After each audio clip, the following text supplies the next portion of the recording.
Assalamualaikum warahmatullahi dostlar, qandaysыңар?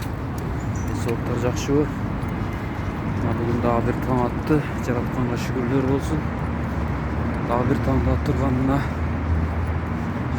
Бүгүн күндөрдүн улуусу. Жума күн, бактыңыздарга жума мубарак болсун, берекелүү болгон болсун. Бүгүн daha bir hadise айтайын дедим эле. Пайгамбар саллаллаху алейхи ва саллям айтты. Уккан сөзүңдү башка адамга жеткиришиң сенин жалганчы болуу үчүн жетиштүү деп койду. Эми биз азыр канчалык биз жалганчыбыз таразалап көрсөк, бизде угулган сөз сразу азыр тарап кетип атат. Чынбы, жалганбы, бар сөзбү, жок сөзбү, ал 5-6 масыл болуп калды.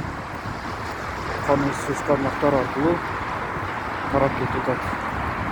Пайгамбар саллаллаху алейхи ва саллям айтты: "Уккан сөзүңдү башка адамга жеткирүүң жалганчы болуу үчүн жетиштүү" деп койду.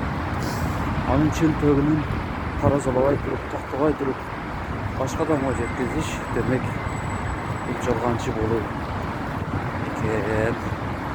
Ага бир хадистердин мазмунунда айтылат: жалганчы бейишке кирбейт дейт. Аллах өзү сактаган болсун сонундан. Баарыбызга бейиш насип кылсын. Бүгүнкү жума күндөгү ибадаттарыбыздарды Аллахтан кабыл кылган болсун. Ассаламу алейкум ва рахматуллахи ва баракатух.